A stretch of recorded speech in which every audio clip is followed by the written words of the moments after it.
Na base da proposta de investigação da Alice estão as epistemologias do Sul.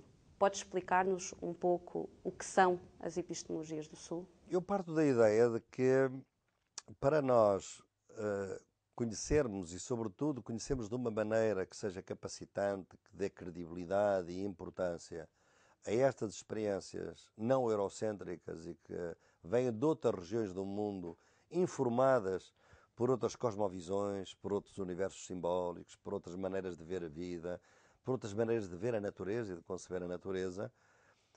Para isso, nós precisamos realmente de outras formas de conhecimento, porque o conhecimento eurocêntrico, nas ciências sociais e, aliás, nas outras ciências, que também tem muito mais de contextualização cultural do que a gente pode imaginar, esse conhecimento foi construído para não valorizar essas outras experiências. Dou-te um exemplo, o nosso conceito de natureza como recurso natural. Obviamente que é muito difícil hoje, na nossa comunidade científica, nas ciências da vida, nas ciências sociais, que a gente conceba a natureza de outra forma senão um recurso natural.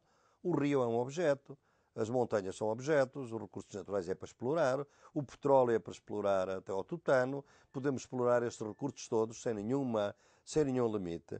Ora bem, esta concepção de natureza é uma concepção eurocêntrica. Há outras concepções que eu encontrei no meu trabalho, ao longo das minhas investigações, em que a natureza é um ser vivo.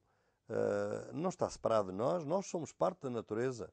E, portanto, a natureza não é um recurso natural. A natureza é a terra-mãe de onde vem tudo. E, portanto, nós não podemos agredir a nossa mãe. Não podemos matar a nossa mãe. Portanto, é outra concepção. Como é que eu vou, com o conhecimento científico eurocêntrico, analisar estas questões? Se eu os fizer desta forma, eu descredibilizo. Digo, são loucos. Então, a natureza é mãe. A natureza é um recurso natural, é um objeto, não tem a dignidade. Porquê? Porque o nosso conhecimento está feito na base cartesiana. Da diferença entre as coisas e as pessoas e, portanto, não podemos sair disso. Portanto, é necessário uma revolução epistemológica. Como eu costumo dizer, não há justiça social global sem justiça cognitiva global. Ora bem, as epistemologias do Sul são exatamente uma tentativa de realizar essa justiça cognitiva global, ou seja, trazer outros conhecimentos para dentro do conhecimento científico, porque são outras maneiras de fazer ciência, inclusivamente. Nem faz sentido dizer que não são científicos, eles são outras ciências que existem noutros contextos simbólicos e que estamos a falar, no fundo, da esmagadora maioria da população. Basta olhar para a China e para a Índia, onde as suas cosmovisões e os seus universos simbólicos e os seus conhecimentos milenares são totalmente distintos daqueles que existem na Europa, para não falar da África, para não falar das comunidades camponesas e indígenas da América Latina e também da própria América do Norte, apesar do extermínio.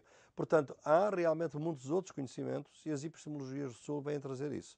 O Sul é aqui exatamente o Sul anti-imperial, não é aquele Sul que imita o Norte.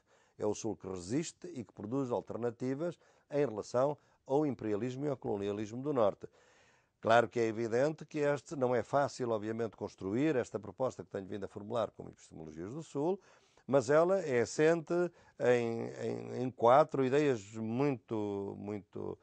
enfim, que muito simplesmente podem ser assim. Por um lado, esses conhecimentos vão resgatar experiências que estão invisibilizadas, que não se conhecem e que nem se sabe que existem, e, por outro lado, elas foram produzidas exatamente para serem invisíveis. Chamou isso Sociologia das Ausências.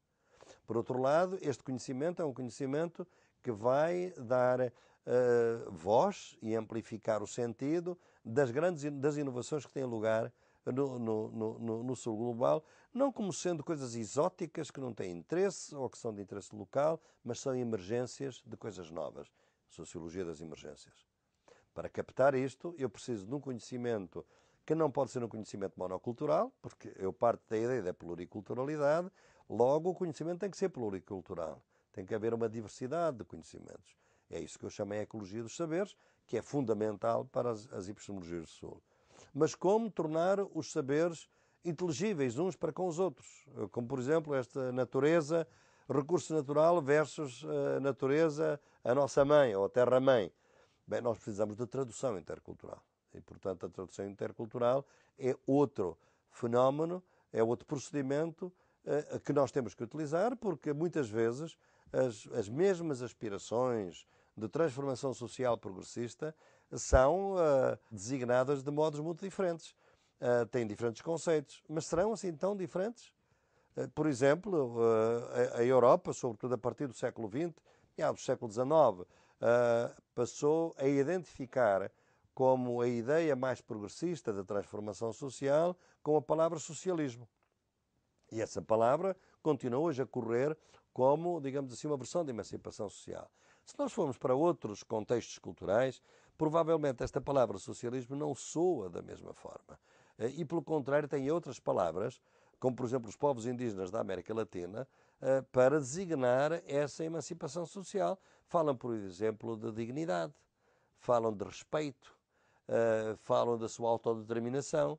Outras palavras serão tão diferentes daquelas ideias que estão por detrás da ideia de socialismo? Não sabemos. Teremos é que ir averiguar. Isso averigua-se através de procedimentos de tradução intercultural.